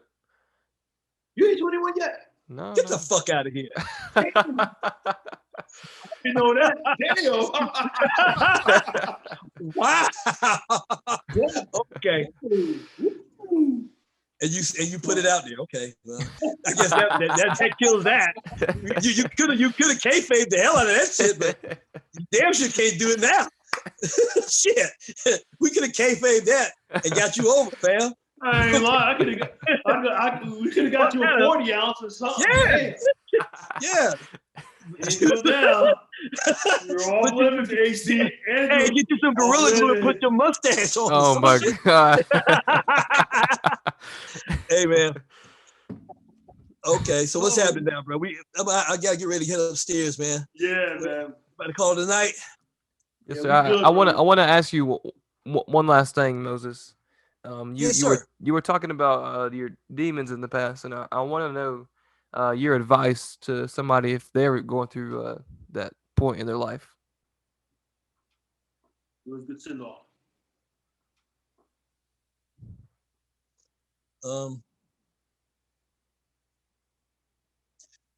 Well, just remember what's important. You got to remember what's important. Honest to God, you got to remember what's important, because if you don't, then you're lost. You have to, with honesty and wholeheartedly, put your hands in the hands of God. You let God know what your issues are, and God will let you know. He'll let you know where your priorities are. A lot of times, God put things in your way just to make you stronger. But you have to remember what's important. If you are partying all night and after night after night after night, and you don't go to bed, but you are still awake, and you look out the door or look out the window, and people are leaving to go to work, and you've been up for 2 or 3 days, and you gotta take that into consideration, that that's not normal, and you're not living a normal life. When your wife looks at you a certain way, and your kids say, where you been? You got to realize that's not normal. When you got people, hold on one second. When you got people bugging you while you're doing an interview, passing out on the fucking floor over here in front of you, that's not fucking normal. Okay? So really, you have to remember the important things in life is your family, your future, and the friends, and how people are going to perceive you. You have to figure out how people are going to perceive you. And the thing about it is, you see, these motherfuckers. Your homeboys are coming in the room. You can't be serious. My homeboys just came in the room. Well, I'm trying to be serious, but AC, I'm gonna tell you. Listen, you see this cat right here? What up, homie? What up? Listen, when you got people like this in your life, my best friend, my brother since birth, and our other homeboy over there drunk on the floor. But this cat right here has made a success with his life, going through the same thing I went through. And my advice to people out there that's going through what I have gone through is, if you have a woman at home that loves you, appreciate her. Yeah. If you have friends that stand by you, Yeah. no matter what you're doing and how you look, they're gonna put you in your place. They're gonna tell you, dude, you know, you don't look right, you don't smell right, Mm. you don't act right. That's what a friend's supposed to do. That's what a friend is supposed to do. Yeah. There's people you associate with in this business, and then there's people you call family and brothers. Yes, sir. Family is a family, and us, Willie, you, me, ACU, you're just a new member. Listen, we're a family. That's why we call each other brothers. I don't take that fucking term lightly. Mm-hmm. You know what I'm saying? So when it comes to dealing with things, you have to deal with it like a lot of times you gotta have tough love. But when you stop getting booked because you're the Sly Stone or the Rick James of the business, then you know you actually start understanding that there's a difference, and you need to fix yourself. But always remember, when you fall down, it ain't fucking a part of staying down. It's getting the fuck back up. That's right. And doing what needs to be done. Right. You got to get up, man. You can fall down 20 times as long as you get up 21 times. Mm-hmm. You feel me? Yes, sir. And that's the thing about it, because a lot of times people want to fall down and stay down, you know, and that's where they make their mistake. And the really mistake they make is the haters out there, because when you're extremely talented and you fall down, that's when a lot of the haters take that advantage, and they're your own brothers. Will take that advantage to, you know, keep you down. Mm-hmm. Fuck them. Bury their ass. When you get up, bury the fuck out of them. Because that's the best revenge, is looking good and performing well. But keep in mind, man, bad times don't last forever. And God is good all the time. And all the time, God is good. That's right. My man. Yes, sir. My man. Okay. Ladies and thanks, gentlemen. brother. Love you, brother. Moses Manson. Hey, man. It's me. Hey, AC, thank you. I appreciate the opportunity. Thank you for everybody that tuned in. No problem. Thank Be you. safe, brother. Okay, I'm out. Thank you. How do you turn this motherfucker on?